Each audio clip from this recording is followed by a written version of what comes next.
Եթե հարցը այն է, որ գումարի համար են այնտեղ, մեզ մի տարբեր մեղադրանքներ կա, չէ՞, մեզ մեկ մեղադրում են միլիարդատերներ լինելու, աշխարհի թալանը ունենալու մեջ, մեկ մեղադրում են աշխատավարձի համար կնոպկա սեղմելու մեջ։ Հիմա պետք է կողմնորոշվել, ինչ որ միլիարդավոր դոլարներով թալանչիներ են, թե աշխատավարձի համար այնտեղ մնացող կնոպկա սեղմողներ են։ Ուզում ասեմ, տեսեք, որ ամեն անգամ տարբեր է այդ մեղադրանքը, տեսեք, որ մեղադրանք չկա։ Ուղղակի մարդիկ ենք, ովքեր այս իրավիճակում պատասխանատվություն չեն խուսափել, հիմա ստացվել է, որ այդ կարգավիճակում ենք։ Իսկ եթե հարցը այն է, օրինակ, սա իմ անձնական, այսինքն մտքերն են, բայց աշխարհում կա երկիր, որ падգամավորին թույլատրվում է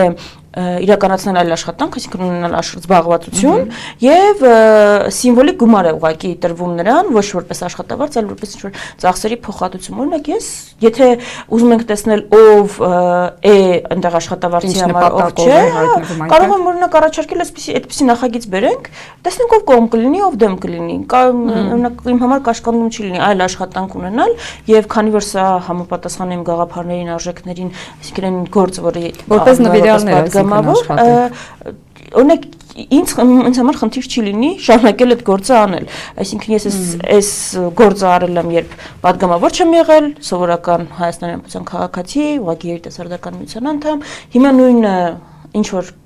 ասել եմ 6 տարի առաջ, 7 տարի առաջ ասում եմ падգամավորի կարգավիճակում, մյուս տարի падգամավոր չլինեմ, շարունակել եմ նույնը ասել եւ անել, բան չի փոխվելու որևէ դիրքորոշում։ Նայենք իշխող թիմին, էլի, տեսնենք ովքեր են այնտեղ այդ падգամավորի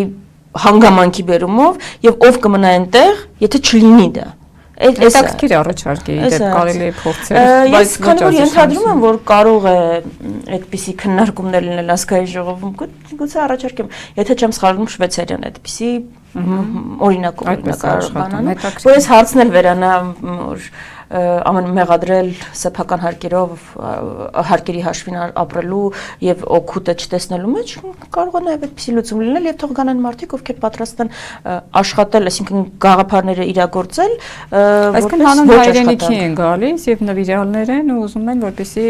չգիտեմ, իրենց գիտելիքները, իրենց հմտությունները ծառայեցնեն կոնկրետ երկրի